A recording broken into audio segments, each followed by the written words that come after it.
Bonjour à tous, chers téléspectateurs, bienvenue, merci de nous rejoindre sur Zone Franche. Aujourd'hui, nous penchons sur un enjeu capital de notre aide numérique, la protection des données personnelles. À l'heure où nos vies sont constamment connectées, où chaque clic et chaque transaction laisse une empreinte numérique, la question de la sécurité de nos informations est plus pertinente que jamais. Au Bénin, une institution est au front de cette bataille pour le respect de notre vie privée. Il s'agit de l'autorité de protection des données à caractère personnel APDP. Pour nous éclairer sur cette mission de sentinelle de nos données, nous avons le privilège de recevoir ce dimanche pour vous Maître Luciano Rumpono. Il est le président de l'APDP. Ensemble avec lui, nous irons dans les méandres de la bataille pour notre vie privée, je le disais, les stratégies de défense et les coups d'éclat de cette autorité. Nous allons explorer donc les enjeux, les actions concrètes et les perspectives de l'autorité. Maître Rumpono, bonjour. Bonjour Monsieur Aounou. Merci d'accepter notre invitation dominicale. C'est moi qui vous remercie pour l'opportunité que vous me donnez ce jour pour parler de l'autorité de protection des données à caractère personnel. Voilà, c'est un honneur pour nous. Éric Guédénon, l'invité est à vous. Bonjour.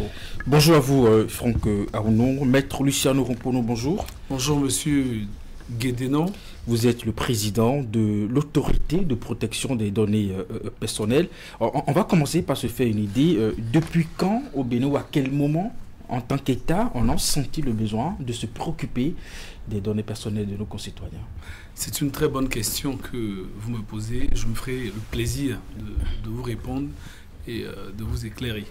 Alors, l'autorité de protection des données à caractère personnel, en fait, déjà s'assure de ce que les technologies de l'information et de la communication ne comportent pas de menaces au regard de la vie privée de nos concitoyens. En clair, elle veille à ce que l'informatique, le traitement des données à caractère personnel soit mis en œuvre conformément au livre 5e du Code du numérique, c'est-à-dire c'est à l'intérieur de ce livre 5e que nous retrouvons la protection des données à caractère personnel.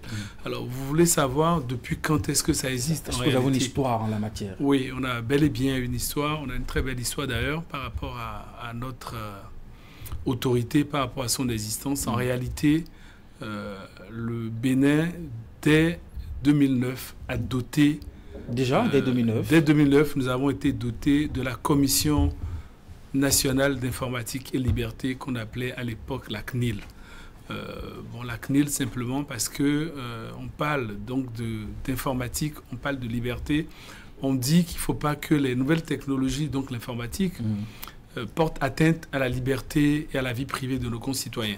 En 2009 déjà, ça existait, ça a été créé, ça s'appelait la CNIL, comme en France d'ailleurs, à l'instar de beaucoup de pays, non seulement de la sous-région, mais au-delà de la sous-région comme la France. Il s'est fait que le besoin s'est fait sentir en 2018, dans la mesure où, avec l'avènement du Code du numérique et au regard des expériences qui ont été faites depuis 2019, il a été demandé, c'est ce qui a été appliqué, de changer de nom, parce que quand on parle de Commission nationale informatique et liberté, ça parle très peu. Quand on entend ça, on se dit, mais bon, à quoi ça correspond exactement? C'est un peu confus. Un peu confus. Donc, il a été décidé... Réduit, mais surtout pas très compris de nos concitoyens. Donc, au niveau du réseau africain, qui n'était pas encore constitué de façon pragmatique, il a été suggéré plutôt de mettre en place, de remplacer cette expression par l'autorité de protection des données à caractère personnel. Autorité, déjà, quand on parle de protection, même sans aller dans le fond, on a déjà une petite idée de ce qui est derrière comparé donc à la CNIL qui existait à l'époque.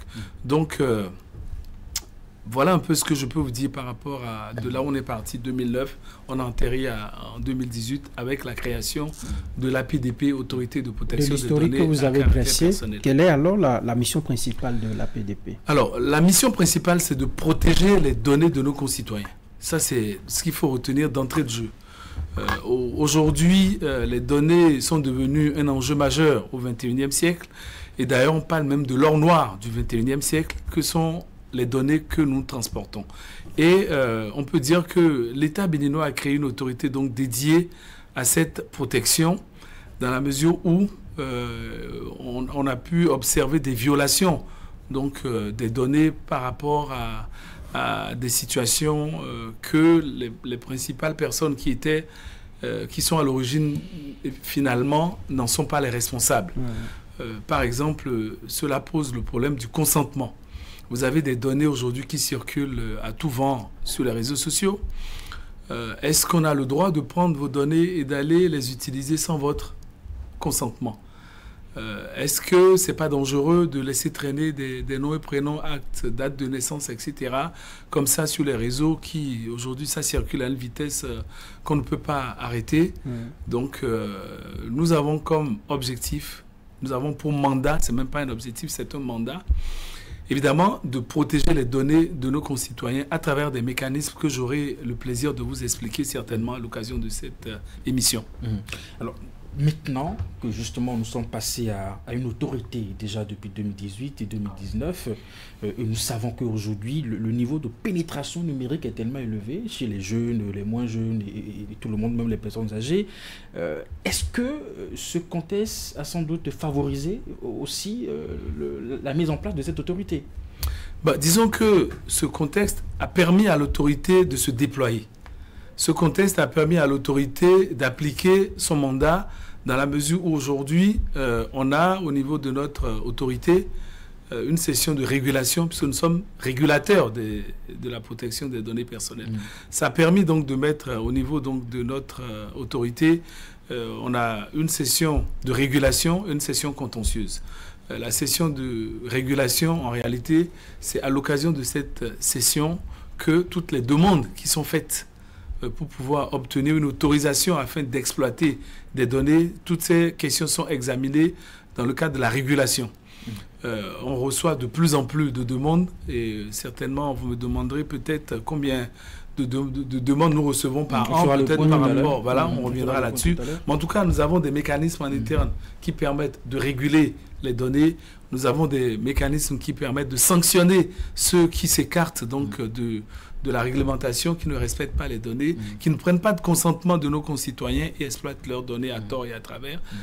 Tout un mécanisme que nous exploitons au sein de la PDP. Comment vous faites pour voir tout ça? Vous êtes là, vous avez des gens qui vous informent, vous avez des appareils qui vous disent ce qui se passe sur la vie privée de chaque Béninois, c'est ça? Alors, oui, peut-être avant, c'est une très bonne question, mais avant d'en arriver là, je vais vous dire un peu ce qui peut pousser nos concitoyens à aller vers ces questions, parce que si vous ne savez pas, si vous êtes dans l'ignorance totale, évidemment, vous ne viendrez pas chez nous. Donc, c'est dans un second temps qu'on peut parler de ces questions de régulation, etc. Mais d'abord, comment est-ce qu'on procède, nous, pour pouvoir y arriver? Donc, plusieurs actions, évidemment, sont à notre actif, parce que qui parle de protection des données personnelles doit pouvoir expliquer à la population comment est-ce qu'il faut protéger ces données personnelles. Qu'est-ce qu'on entend par protection de données personnelles? Alors, diverses actions ont donc été initiées par la PDP. Permettez-moi d'utiliser le terme APDP pour ne pas revenir sur autorité de protection. C'est un peu long. Voilà, donc on comprend que c'est de la PDP qu'il s'agit. Plusieurs actions donc initiées par la PDP en collaboration avec les différentes institutions avec lesquelles nous travaillons. Et ces actions ont permis de vulgariser, ou je dirais permettent de vulgariser, parce que c'est une action continue. La vulgarisation, c'est quelque chose que nous faisons de façon continue. Donc ça a permis permet de vulgariser la loi sur la protection des données personnelles, parce qu'il faut que ce soit dans un français facile pour permettre au b.a.-ba de la population de pouvoir... Il y a un cadre juridique qui existe. Oui, le cadre juridique, c'est ce que j'ai exprimé un peu plus haut. C'est le livre 5e du Code du numérique qui organise la protection des données personnelles. Et donc, la vulgarisation auprès de la population, la sensibilisation auprès de la population, la formation auprès de la population, aussi bien des structures privées que des structures publiques, parce que c'est une action à l'échelle nationale, et ce n'est pas spécifiquement en direction du privé, mais également du public. Des ministères ont été formés, tous ceux qui traitent des données personnelles ont été formés et continuent d'être formés pour pouvoir protéger efficacement nos données personnelles. Il y a par exemple, nous avons eu plusieurs activités, je vais les citer un peu pêle-mêle. Oui, La formation des compagnies aériennes, parce que vous pouvez imaginer que les compagnies aériennes collectent des données. Vous avez la formation des délégués à la protection des données personnelles chaque année que nous faisons, que nous organisons en notre sein au mois de décembre. Il s'agit donc des agents qui travaillent dans les entreprises, tout type d'entreprises qui collectent des données, normalement doivent avoir un délégué à la protection des données personnelles ou désigner un employé ou un cadre en interne à qui dans cette chaque tâche entreprise devrait. Surtout quand c'est des tailles importantes. Il faut avoir des délégués. Mais quand on n'a pas de délégués, on peut aussi faire appel directement à la PDP, poser des questions auxquelles nos agents répondent. Nos agents aident même à remplir les formulaires que nous mettons à disposition, même en ligne, pour des personnes qui sont à l'autre bout du pays. Donc voilà, il y a des émissions radio-diffusées, télévisées que nous faisons, comme ce que nous sommes en train de faire actuellement. C'est pour permettre à la population de comprendre ce que nous faisons. Vous n'avez pas jugé opportun de former les journalistes à la question? Alors nous avons formé au mois d'avril les journalistes. Nous l'avons fait en coopération avec la haute autorité de l'audiovisuel et de la communication. J'en profite pour remercier son président qui a été très actif et nous a beaucoup accompagnés dans cette formation des journalistes que nous avons eu il n'y a pas longtemps au Champ d'Oiseaux à Cotonou.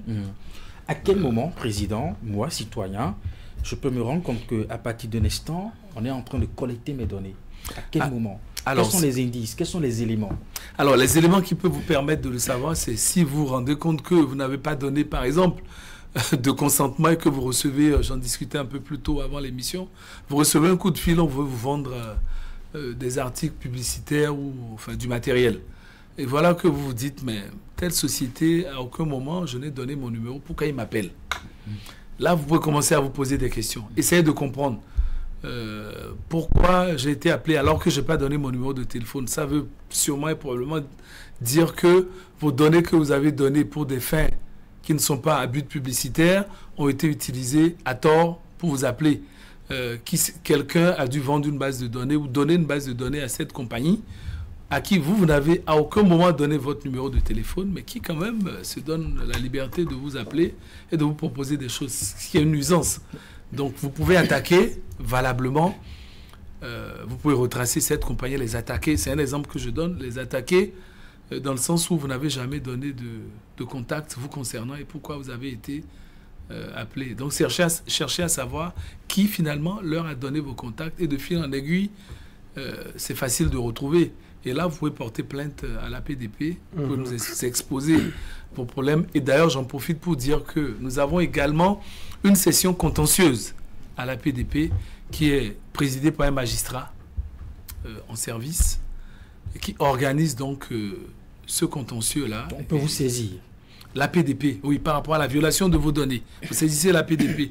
Mais nous, notre structuration permet de réorienter ces plaintes vers la session contentieuse qui est composée de magistrats et d'avocats, mais également qui permet de juger la personne qui aurait utilisé vos données sans votre autorisation, sans votre celui exactement comme au tribunal. Comme au tribunal. Dans vos locaux. Dans nos locaux. C'est à l'occasion d'une session contentieuse qui est présidée par un magistrat de haut rang. Avec des sanctions assez lourdes. Des sanctions, il y a des sanctions administratives, il y a des sanctions pécuniaires.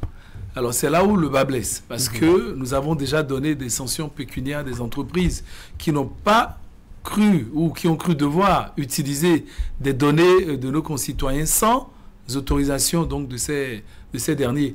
Des sanctions qui s'élèvent des fois, ça peut aller jusqu'à 100-200 millions de francs CFA.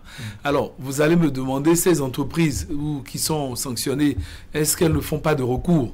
Voilà. Oui, il y a un recours qui est fait uniquement devant la Chambre administrative de la Cour suprême. En tout cas, ça veut dire que nos décisions ne sont susceptibles de recours que devant la Chambre administrative de la Cour suprême, pas devant la Cour d'appel.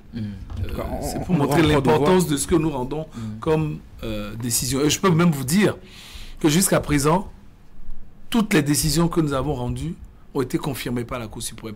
C'est vous dire que nous prenons le temps d'étudier les dossiers avant de rendre des décisions. On aura encore le temps d'expliquer cet aspect. Alors aujourd'hui, nous savons que en termes de collecte de données, ça peut prendre plusieurs formes. Vous l'avez évoqué, c'est peut-être un appel que vous recevez, c'est peut-être aussi un SMS qu'on vous envoie, c'est peut-être aussi même une personne physique qui vous approche dans la rue avec un document à la main qui vous dit voilà, je vis au nom de telle société, c'est pour ci, c'est pour ci, c'est pour ça. Est-ce qu'à un moment donné, y compris nous citoyens et même ces structures, n'ont vraiment pas connaissance qu'aujourd'hui au Bénin, nous disposons d'un cadre légal qui permet de protéger nos données. Aussi, quand on parle de collecte de données personnelles, on fait recours à quoi? Nom, prénom, date de naissance, votre photo. Souvent, il est question de quoi?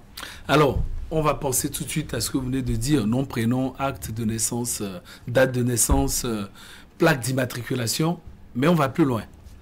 Oui, on parlera aussi de son. De son? Oui, la voix. C'est une donnée personnelle, la voix. On parlera d'image, de photo. C'est une donnée personnelle. Vous allez remarquer qu'au Bénin, dans les fêtes, les gens prennent leur petit téléphone, commencent à filmer. À sorti, c'est interdit. En principe, il faut le consentement. C'est une pratique oui, courante. Mais justement, il faut le consentement de la personne qui est filmée. En principe, avant de pouvoir filmer cette personne, quand nous nous retrouvons dans un endroit privé. Quand c'est dans un endroit public, on estime que c'est dans la rue. Mais dans un endroit privé, lors des fêtes, dans des salles privées, on ne devrait pas filmer à tout vent. On voit des gens, tout de suite, pour tout et n'importe quoi, ils prennent leur téléphone, ils commencent à filmer. C'est pas prudent. C'est pas prudent. C'est interdit. En principe, il faut prendre, c'est parce que les gens ne savent pas. Même il faut prendre l'autorisation. Oui, je vais une démarche d'immortaliser peut-être une infraction ou je sais pas quoi. En tout cas, il faut prendre l'autorisation de la personne, le consentement de la personne qui est filmée avant de commencer à filmer. Ou alors, quand on le fait, il faut éviter de mettre ça sur les réseaux sociaux. Vous allez voir des gens, c'est leur plaisir, quand ils vont quelque part, ils se font filmer et après, ils vont mettre ça sur les réseaux sociaux. Mais le type qui est derrière lui, qui n'a jamais demandé à être filmé, se retrouve sur les réseaux sociaux, alors même que lui, il n'a jamais souhaité apparaître sur les réseaux sociaux. Et dans ces conditions, le type, il a le droit d'attaquer la personne qui a filmé, qui a posté, parce que son image, qui est une donnée personnelle, a été violée. Ça veut dire que si on doit être rigoureux, on devrait recevoir des amendes tout le temps. Tout le temps. Parce qu'on en fait.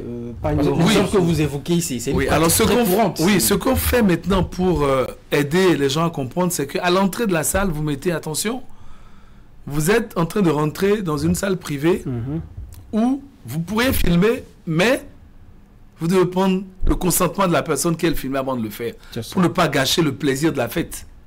Parce qu'on veut immortaliser, on veut garder des souvenirs. Mais on doit pouvoir prendre le consentement des personnes qui sont filmées avant de pouvoir le faire. Et quand on met ça à l'entrée, ceux qui sont là, ça attire un peu leur attention. Et n'hésite pas à dire, écoutez, moi, je n'ai pas envie d'apparaître dans votre vidéo, où je vais apparaître, ou en tout cas, il ne faut pas en faire une utilisation publique. C'est ça. Voilà. Allez, combien d'entités Alors, pour des entreprises qui existent, dont on ne va pas évoquer les noms, des entités, et qui travaillent sur des données des citoyens, je pense au secteur de la téléphonie mobile, est-ce que déjà, à la création de ces structures, l'État béninois s'est assuré de leur faire part des conditions justement, des trucs qu'il faut faire, des trucs qu'il ne faut pas faire, parce que généralement aussi, nous avons beaucoup de données qu'ils utilisent. Les données sont dans leurs mains. Alors, c'est pas à l'État de leur... nous sommes l'État. Donc, ce rôle est dévolu à l'autorité de protection des données à caractère personnel. Alors, puisque cette structure existait déjà bien avant même la création de... Oui, mais c'est pas grave, c'est dans ce... Oui, mais c'est pour ça que nous faisons de la sensibilisation, c'est pour ça que nous faisons de la formation. Genre, les gars, les données ont changé, voilà. Non, on leur permet, on leur explique que le code du numérique existe depuis 2018, qui a un paragraphe 5e consacré à l'autorité de protection des données à caractère personnel, et que pour collecter des données, il faut prendre des autorisations auprès de cette structure étatique que nous sommes, et en fin de compte, les obliger à le faire, et leur expliquer aussi, par le moyen de contrôle que nous faisons par la suite, que si ces exigences ne sont pas respectées, il y a des risques de pouvoir prendre des amendes. Donc c'est ce qui a été fait au début. On a eu un peu de mal. Mais aujourd'hui, la plupart de ces structures se sont conformées. Je donne même l'exemple aujourd'hui parce que juste avant de venir, il y a une foire internationale de produits égyptiens, je crois, la semaine prochaine. Ils sont évidemment partis demander des autorisations, je crois, des CATSIM et autres, ou d'autres types de services chez une compagnie de téléphonie mobile, dont je tairai volontairement le nom. Et qu'est-ce qu'on leur a dit? On leur a dit, mais vous allez collecter des données pendant la foire. La première démarche que vous devez faire, avant même de venir chez nous, c'est d'aller à la PDP. D'accord. C'est vous dire que ces sensibilisations répétées commencent à porter des fruits. Ces formations répétées commencent à porter des fruits. Mais on ne va pas s'arrêter à ça. Il n'y a pas de l'autosatisfaction. Au contraire, il faut continuer parce qu'il y a encore un travail très, très important à faire. Oui. Alors, est-ce que la loi fait obligation aux entreprises qui sont installées, par exemple, sur notre territoire, de s'enregistrer au niveau de l'APDP? Et aujourd'hui, quel est l'état des lieux? Oui, c'est la loi 2018, évidemment, qui fait, quand on doit collecter des données personnelles, que ce soit des entreprises qui viennent s'installer chez nous, ou que ce soit des entreprises qui qui sont déjà installées ici et qui doivent mener des activités qui, en réalité, nécessite la collecte de données personnelles. Alors, aujourd'hui, en tout cas, tout ce que vous dites, ça nous permet de voir l'étendue de l'autorité sur l'ensemble du territoire national, mais aussi dans les habitudes des citoyens. Nous avons parfois des étudiants en licence ou en master à qui on confie des thèmes de mémoire. Et cela les oblige à aller sur le terrain, à interroger des acteurs, à collecter des informations, des données. Est-ce qu'à ce niveau aussi, on doit faire attention? Absolument. Pas seulement faire attention, mais il faut prendre une autorisation. Oui, alors on a cette problématique qui est très intéressante que vous soulevez. Nous travaillons avec les universités. D'accord. Je suis moi-même universitaire. Je suis enseignant à la faculté de droit, la faculté d'Abo-Mekalavi. C'est ça. Nous travaillons avec les recteurs en attirant l'attention des recteurs sur le fait que dans le cadre de travail de recherche, de mémoire, de thèse, etc., quand on doit collecter des données, il faut se rapprocher de la PDP. Ce travail a été fait en direction des 3 recteurs que nous avons dans ce pays. Mais si toutes les universités doivent vous envoyer leurs étudiants, mais vous serez débordés. Avec tout ce qu'on a comme université. Non, parce que c'est un mécanisme qui est assez huilé au niveau de la PDP. Il n'y a pas besoin de passer des heures avant de pouvoir observer et de donner des autorisations tant qu'il n'y a pas de difficultés dans les dossiers. Et nous avons une équipe qui est dédiée. Nous tenons des sessions de régulation tout le temps, même des sessions extraordinaires quand nous sommes débordés. Alors, j'ai aussi un exemple. Et pour vous dire, on ne devrait pas regarder le nombre de gens qui pourront demander des autorisations et ne pas appliquer la loi. Et ne pas faire la démarche. On doit pouvoir faire la démarche et appliquer la loi. Nous savons que dans notre pays, nous avons des structures de l'État qui ont pour mission aussi de collecter des données sur le terrain. Récemment, par exemple, on a lancé la vision 2060. Cela a amené des structures déconcentrées de l'État à aller vers des citoyens pour leur poser des questions sur ce qu'ils pensent du Bénin d'ici 2060, en leur posant des questions.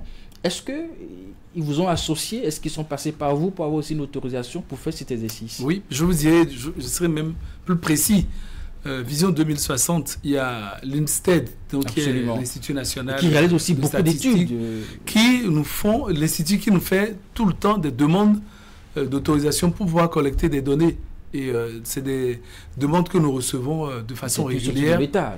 Oui, parce que l'État c'est pas parce que c'est une structure de l'État que l'État doit être exempt. La loi s'impose à tout le monde. C'est pratique. Au contraire, c'est l'État qui donne l'exemple. Et l'État donne l'exemple parce que beaucoup de structures étatiques viennent vers nous pour prendre des autorisations. Vous avez par exemple la SBIN, vous avez la SIN, vous avez le CENIN, avec lesquels nous travaillons dans un cadre. Nous sommes dans le même écosystème, nous travaillons souvent ensemble pour pouvoir délivrer l'ANIP. Voilà. Pour pouvoir délivrer ces autorisations. L'essentiel, c'est de faire la démarche. Et quand la démarche elle est faite, nous expliquons, par exemple, que vous pouvez collecter les données, vous pouvez juste prendre des empreintes d'un seul doigt et pas de 2 doigts, parce que 2 doigts déjà, ça fait trop. Un seul doigt, quand il s'agit de prendre des empreintes digitales, il s'agit par exemple de la durée de conservation des données. Par exemple, on doit conserver les données. Quand c'est salarié, ça doit être en lien contractuel avec le contrat de travail. Quand le contrat de travail est fini, on ne doit plus conserver les données du salarié. Alors, quel lien vous entretenez avec par exemple, des structures à l'international, Google, où toutes nos données pratiquement se retrouvent dans leur base. Oui. Vous y retournez quelques mois après, quelques années, vous retrouvez toujours, on ne sait pas toujours l'exploitation qu'ils en font. Alors, c'est une excellente question que vous me posez. Je peux vous dire que, évidemment, le Bénin n'est pas le seul pays à avoir se doter d'une structure ou d'une institution comme la PDP qui se charge de la protection des données personnelles. Dans le monde entier, quasiment tous les pays, en tout cas pour la plupart, ont cette structure en interne. Et nous, ce que nous avons fait, c'est qu'au niveau africain, nous avons mis en place le réseau africain de protection des données à caractère personnel. Donc nous nous réunissons, d'ailleurs nous sommes réunis à Abuja il y a à peine quelques semaines pour parler des questions qui nous concernent, des problèmes que nous avons, partager nos expériences et par là porter d'une seule voix la voix africaine. Et on a un président du réseau, c'est un mandat qui est mandat encore en cours. Et pour ces questions, parler des GAFA, voilà. Google, Amazon, Facebook, etc. Les géants du géants, numérique. Nous nous mettons ensemble.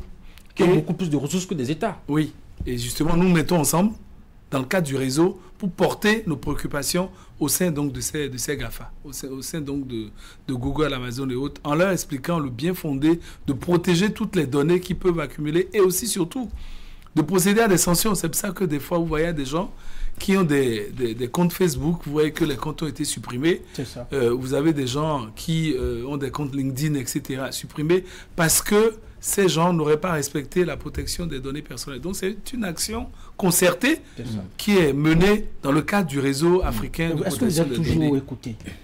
Nous sommes souvent écoutés. Souvent. Oui, parce que déjà... Sincère, Monsieur le Président. Oui, c'est pour ça que je parle de souvent. Est-ce que ces GAFA ne vous regardent pas comme petites fourmis? Parce que nous connaissons la capacité de nuisance. Non, je dis bien... Ils sont très riches et puissants. Ils ont même plus d'outils. C'est pas forcément une question de richesse.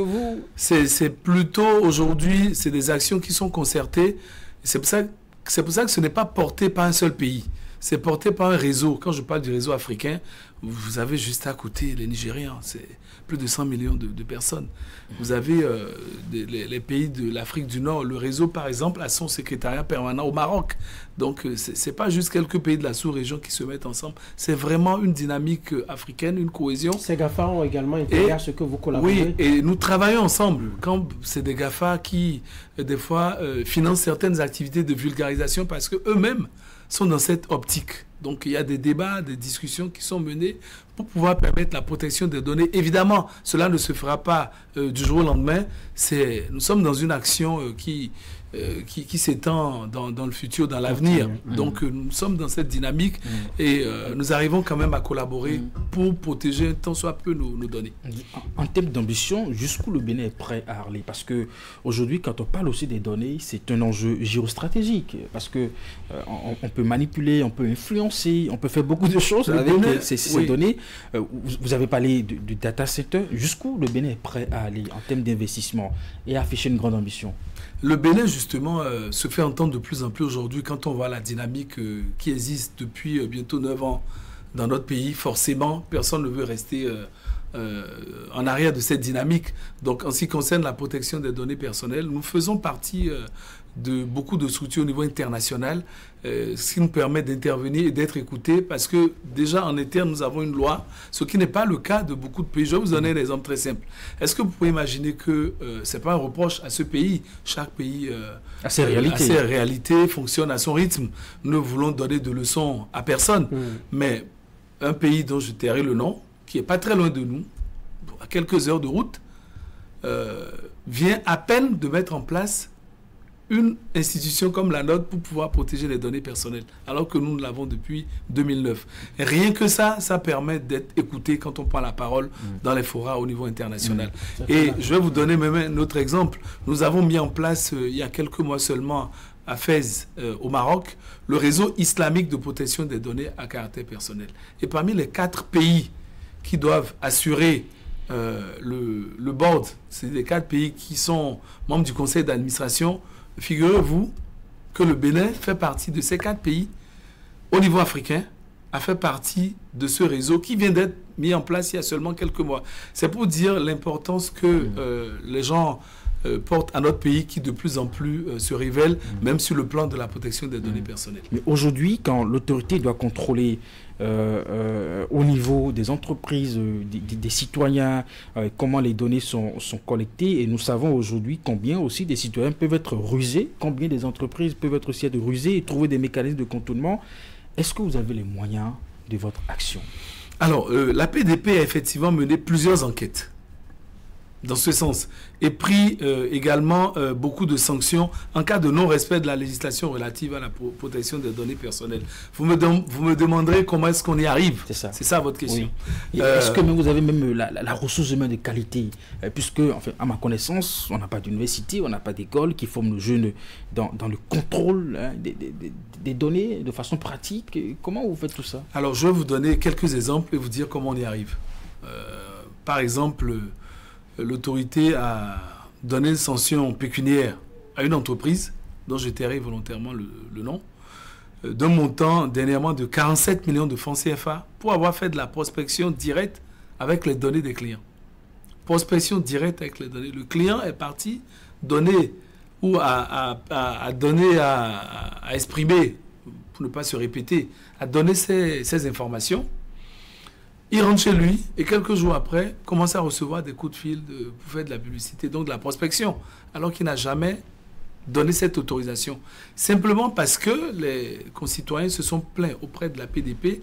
La PDP a mené des enquêtes et est finalement arrivé à trouver que c'était l'entreprise qui, évidemment, a donné... on a des mécanismes pour faire des enquêtes. Je ne vais pas tout dévoiler sur un plateau de télévision. Mais on a besoin de ça. Qui empoche les fouilles de cette sanction pécuniaire? Bon, l'État. Parce que nous sommes l'État. Les dommages, ce sont par exemple, c'est celui qui a subi les dommages qui a fait les frais. Non? Oui, bon, là, dans ces conditions, la personne, on sanctionne ceux qui ont violé les textes, mais il n'y a pas de prime à la personne dont les données ont été violées. Il n'y a pas de dommages et intérêts. La loi devait être révisée à ce niveau, non? C'est peut-être une occasion que vous nous donnez. Vous savez, les lois sont faites pour être améliorées. Donc oui, mais pour l'instant, la loi prévoit des sanctions et ces sanctions...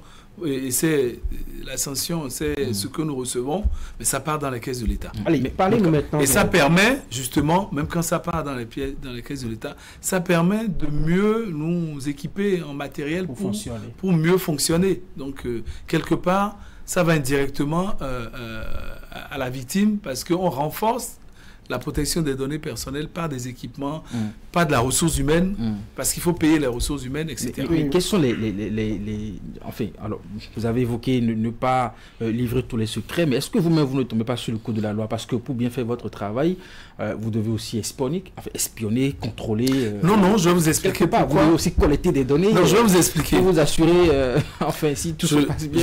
Je vais vous expliquer ce qui se passe. Nous faisons des missions de contrôle. Non, ça peut être inopiné. Mais même quand bien même c'est inopiné, il y a un délai qui est donné à la structure pour se conformer. Nous ne sommes pas des gendarmes. Quand on vient tout de suite, c'est pas des gens qui sont en infraction qu'il faut tout de suite punir. L'objectif aussi, c'est la sensibilisation, c'est la formation, c'est de les amener à comprendre l'importance. Oui, c'est ça l'objectif. Et lorsque ce travail est fait, par exemple pour contrôler les compagnies aériennes, je donne un exemple. Que nous avons eu à former l'année dernière. Il y a des empreintes. Voilà, oui, alors nous envoyons une correspondance en disant dans tel délai, tel jour, les équipes de la PDP vont se porter chez vous. Mais quand vous le faites comme ça et puis on efface tout, c'est pas grave. On arrange tout. Oui, c'est pas grave. On écrit les jours du contrôle et après votre départ, on reprend avec le même. Non, les entreprises sont quand même un peu plus sérieuses que ça dans la plupart du temps. Mais l'objectif, c'est pas de tomber sur eux puis de les attraper. Nous ne sommes pas des policiers. Ce que nous faisons, c'est une démarche intellectuelle. On écrit, voilà, nous allons venir vous inspecter tel jour. Donc, au sein de la PDP, on a une équipe de contrôle qui, évidemment, va chez les structures. Je peux vous dire, par exemple, en ce moment précis, on a une équipe de contrôle dans le Mono, en train de contrôler des mairies qui collectent énormément de données, en train de contrôler des pharmacies qui contrôlent énormément de données. Évidemment, on n'a pas des moyens pour aller dans tout le pays en même temps. On n'a que des petits moyens. Nous demandons chaque année au gouvernement d'augmenter nos moyens. Cette année, on a eu la chance, le ministère des Finances nous a accompagnés. On a pu obtenir Non, on n'a même pas. Non, non. Si vous suivez, nous espérons avoir des milliards, mais on n'en a pas pour l'instant, malheureusement. En tout cas, on a eu, on a été entendu au moins un peu pour nous permettre de travailler encore un peu mieux, d'avoir de meilleures conditions de travail. Donc c'est un peu comme ça que cela se passe. Allez, nous allons un peu évoluer dans notre questionnaire. Quelles sont les principales typologies de plaintes, de demandes d'informations que l'APDP reçoit du public et comment vous traitez ces demandes? Alors, comment est-ce qu'on traite ces demandes? Il y aura des plaintes pour violation des droits et ça va être relatif aux données personnelles. Par exemple, le droit d'accès, le droit de rectification, le droit de suppression, le droit d'opposition. Et ça, c'est des plaintes qu'on peut recevoir parce que on a collecté vos données et vous n'avez plus de possibilité d'avoir accès à ces données-là. On peut porter plainte auprès de la PDP parce que vous n'avez pas eu le droit d'accès à vos données. On peut porter plainte à la PDP parce que vous n'avez pas eu le droit de suppression, puisque à partir du moment où les données ont été collectées et les raisons pour lesquelles ces données ont été collectées n'ont plus lieu d'être, on doit supprimer les données. Donc, ça peut donner lieu à une plainte auprès de l'APDP parce que le droit de suppression n'a pas été respecté. Il y a aussi le droit d'opposition non respecté, c'est-à-dire vous ne voulez pas qu'on collecte vos données, on les collecte quand même, on les utilise, vous avez le droit de vous rapprocher de la PDP pour demander et porter plainte. Il y a aussi les plaintes sur la divulgation, c'est ce que je disais un peu plus tôt. Divulgation non autorisée, vous prenez mes images, prenez pas mon consentement, vous allez divulguer sur la place publique, sur les réseaux sociaux, on peut porter plainte auprès de la PDP.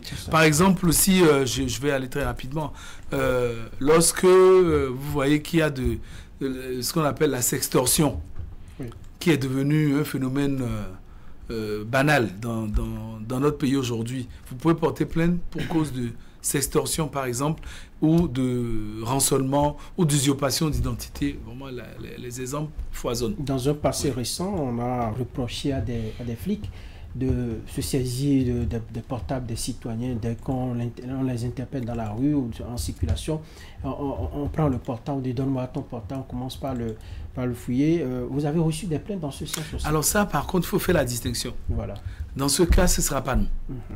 Il faudra s'adresser au parquet, aller devant le procureur de la République pour ces questions. L'autorité n'est pas compétente.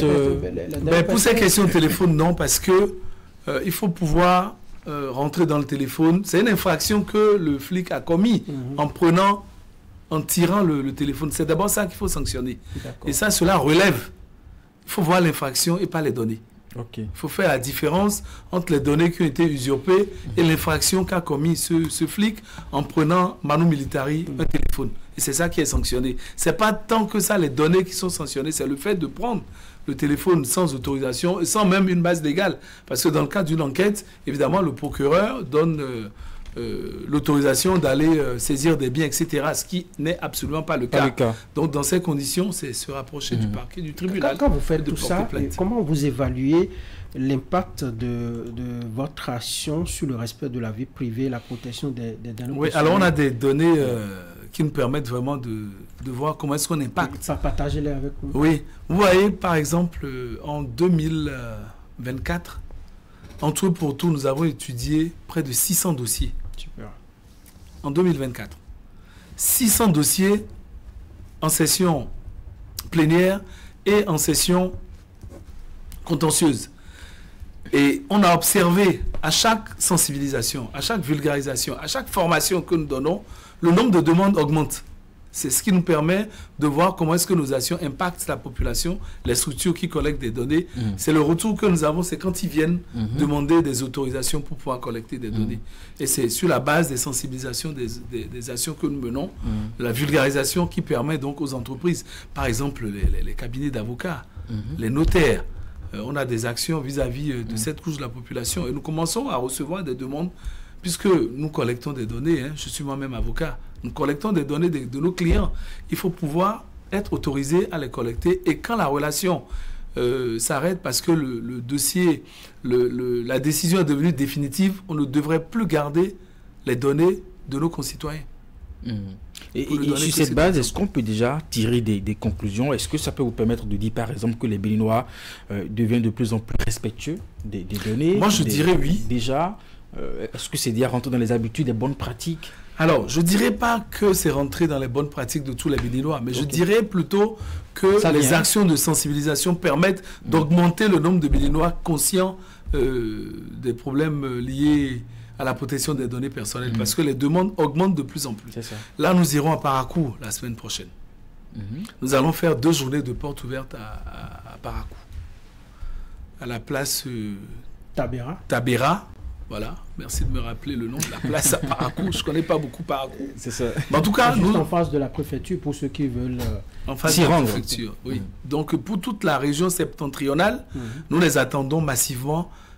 Parce que pendant 2 jours, nous aurons des experts, des équipes de l'APDP, des stands, des personnes qui seront disponibles pour répondre aux questions et même les aider à remplir les fiches parce que les collaborateurs iront sur Parakou avec des fiches déjà toutes prêtes et expliquer comment est-ce qu'il faut faire les démarches, etc. Et ça, vous allez voir que peu de temps après, nous verrons au niveau de Parakou qu'il y aura beaucoup de demandes parce qu'ils auraient été informés et formés aussi d'une certaine manière.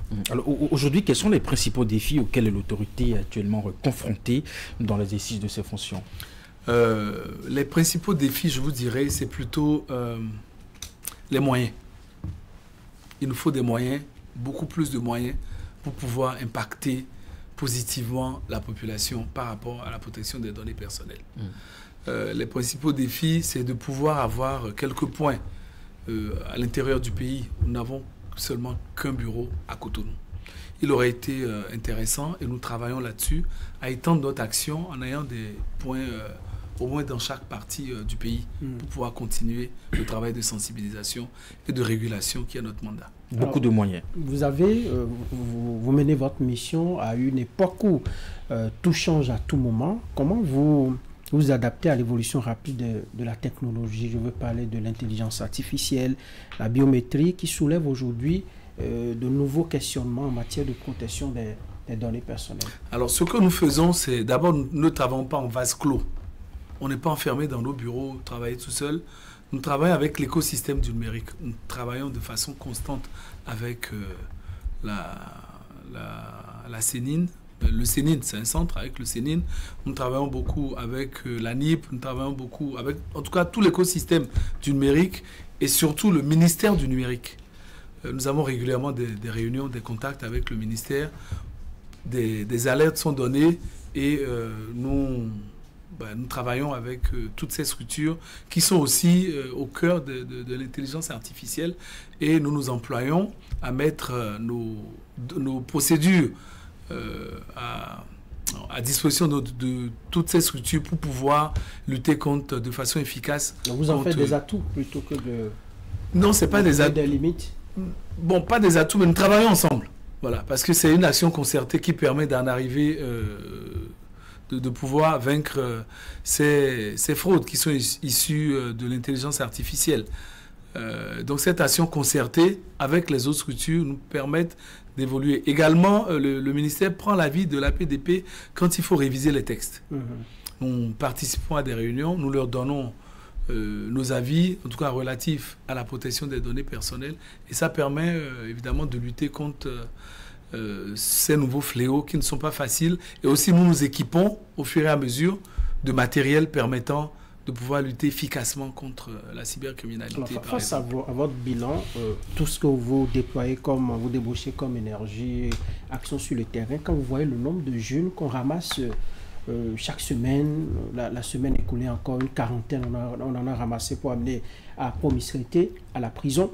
Est-ce que vous posez des questions pour dire, mais est-ce que c'est des cibles que nous atteignons? Est-ce que ça marche vraiment? Alors, nous ne devons pas confondre la protection des données personnelles et la cybercriminalité. Mais ils pénètrent nos données, ils prennent nos informations. Les infractions sont claires. Quand c'est de la cybercriminalité, ce sera le code pénal qui s'appliquera et pas la protection des données. J'ai donné la définition de la protection des données, c'est de faire en sorte que l'informatique ne soit pas un frein ou n'entrave pas les libertés individuelles et la vie privée de nos concitoyens. Mais quand c'est de la cybercriminalité organisée en bande, nous ne sommes pas compétents, évidemment.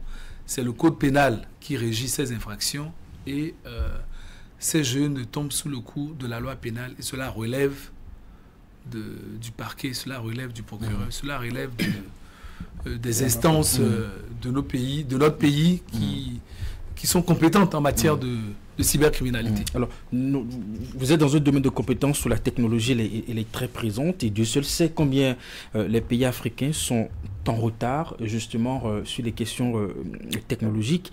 La coopération peut être une opportunité avec des puissances qui détiennent en tout cas cette technologie qui vont sans doute vous aider à davantage mettre en place un ancrage plus présent pour plus d'impact. Est-ce que cette coopération elle est effective?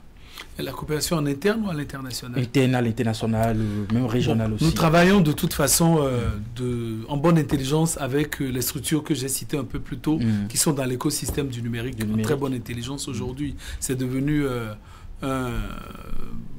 une obligation même pour nous. Je vous ai donné l'exemple tout à l'heure d'une foire qui sera organisée la semaine prochaine. Et en allant voir une structure de la place, il aura été demandé d'aller tout de suite vers la PDP, de prendre une autorisation pour collecter les données et de leur montrer cette autorisation avant de venir vers eux. C'est l'exemple typique même de la coopération qui commence à bien fonctionner entre nous et d'autres structures. Et déjà, en même temps, malgré l'ambition du gouvernement, il y a aussi des limites à avoir parce que quand le gouvernement dit, par exemple, lutter contre les questions de sécurité en milieu urbain, où il faut installer des caméras de surveillance, je donne un exemple, c'est peut-être pas encore le cas à Cotonou, un peu partout, est-ce que l'État aussi, même dans une approche de sauver des vies, de sécuriser des vies, ne tombe pas sur le coup de la loi? Non. Parce que j'ai cru comprendre aussi que vous intervenez sur des questions de caméras de vidéosurveillance un peu partout. Oui, vous avez raison, mais non, l'État dans ces conditions n'entrave pas du tout à la loi parce que il s'agit, par exemple, l'exemple que vous avez donné, c'est de mettre des caméras sur une voie publique. À partir du moment où c'est une voie publique, il n'y a pas de raison à préserver l'intimité ou la vie privée d'une personne. Nous sommes sur une voie publique, on doit se comporter de manière à ce qu'il n'y ait pas d'entrave. Donc l'État, non, ne contrevient pas à la loi en le faisant. Au contraire, bien au contraire, l'État le fait parce que ça permet de sauver des vies humaines. En revanche, c'est là où vous avez peut-être raison, si ces caméras sont des caméras privées, par exemple dans une structure comme ici, dans votre studio, ou dans votre bureau qui est peut-être derrière, vous êtes en train de travailler et la caméra est braquée sur votre écran et votre patron de son bureau regarde tout ce qui est sur l'écran. Ça, c'est interdit par le code du numérique parce que il y a une certaine intimité qu'il faut, même en milieu de travail, qu'il faut préserver. C'est comme des concitoyens qui mettent des caméras qui tombent dans la rue, qui balayent la rue. Le code du numérique a prévu précisément les distances qu'il faut respecter avant de pouvoir installer les caméras. C'est pour ça d'ailleurs que pour pouvoir exploiter des caméras, il faut prendre une autorisation auprès de la PDP. Parce que quand vous avez cette autorisation, c'est bien défini, c'est bien décrit.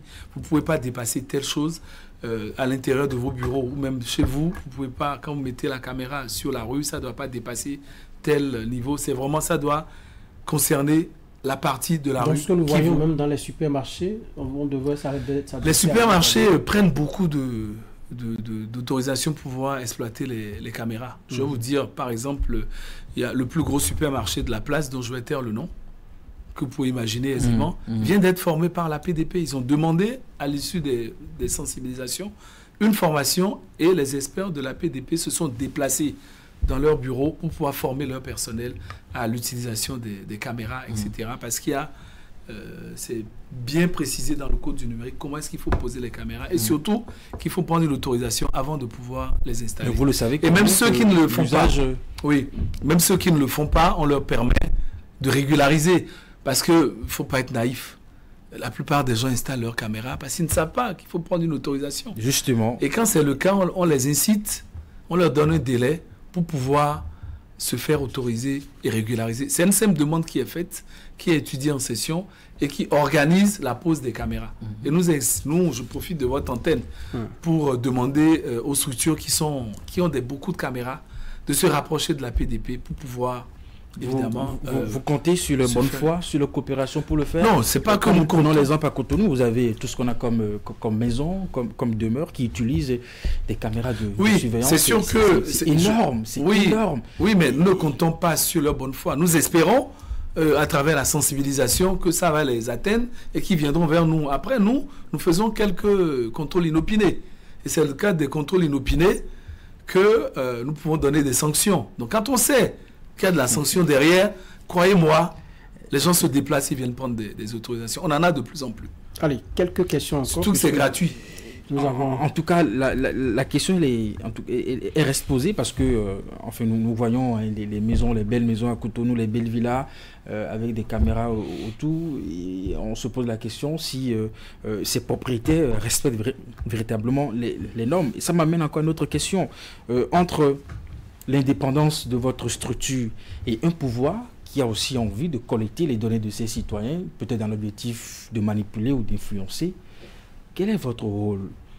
Alors, d'abord, nous sommes une structure étatique, il ne faut pas perdre ça de vue. L'autorité de protection des données à caractère personnel est une institution de la République. Nous ne sommes pas une structure privée qui s'installe et qui travaille, non. C'est la loi qui a institué indépendance. La loi a donné une certaine indépendance pour pouvoir travailler. Donc, les mêmes règles qui s'appliquent aux structures privées s'appliquent aux structures publiques. Vous voyez, par exemple... Vous demandez à l'État de vous donner des moyens, mais en même temps, si vous tombez sur un dossier, vous vous rendez compte que l'État a vraiment collecté des données des citoyens dans un objectif de manipuler, par exemple, un processus électoral. Mais justement, l'État fait la part des choses. Heureusement, d'ailleurs, nous avons un État, aujourd'hui, qui fait véritablement la part des choses, qui ne confond pas les rôles. Parler des élections, si vous avez suivi l'actualité, vous aurez pu observer que nous avons rencontré le président de la Sénat, que j'ai rencontré moi-même en personne, avec une équipe de la PDP, pour parler justement des élections, pour faire de manière à ce que les données de nos concitoyens ne soient pas violées pendant les élections. Le président de la Sénat travaille en partenariat direct avec nous. Nous allons bientôt signer un accord de partenariat pour la protection des données personnelles pendant les élections. La PDP sera dotée de moyens pour pouvoir travailler d'un commun accord avec toutes les structures qui travaillent autour des élections pour pouvoir protéger les données personnelles. Il n'y a pas de favoritisme, c'est une loi qui s'applique à tout le monde. Mais il faut l'appliquer de façon... Parce que oui, mais attendez, je vais finir. Je vais finir. Parce que je pense que vous voulez m'amener sur un terrain qui n'est pas... Nous sommes déjà sur le terrain. Oui, alors moi, je vais vous dire... plus loin. Non, attendez, avant d'aller plus loin. Oui. Les listes électorales qui seront collectées, qui seront conçues, par exemple. Vous savez qu'il y a des règles qu'on doit appliquer en matière de protection des données personnelles en ce qui concerne les listes électorales. Je viens de vous dire, nous avons eu des séances avec la Sénat, plusieurs séances. Une avec le président de la Sénat et d'autres séances avec les équipes de la PDP et les équipes de la Sénat pour expliquer ensemble comment est-ce que ces listes, les informations qu'il faut collecter en matière d'élection du bureau. Est-ce qu'on a besoin de prendre un numéro de téléphone quand on doit afficher une liste électorale? Je vous pose la question. Là, c'est moi qui deviens le journaliste. C'est pas possible. Dites-nous. Est-ce qu'on en a besoin? Alors, on n'a pas besoin, quand on affiche, de mettre le numéro de téléphone. Nous devons veiller à ça.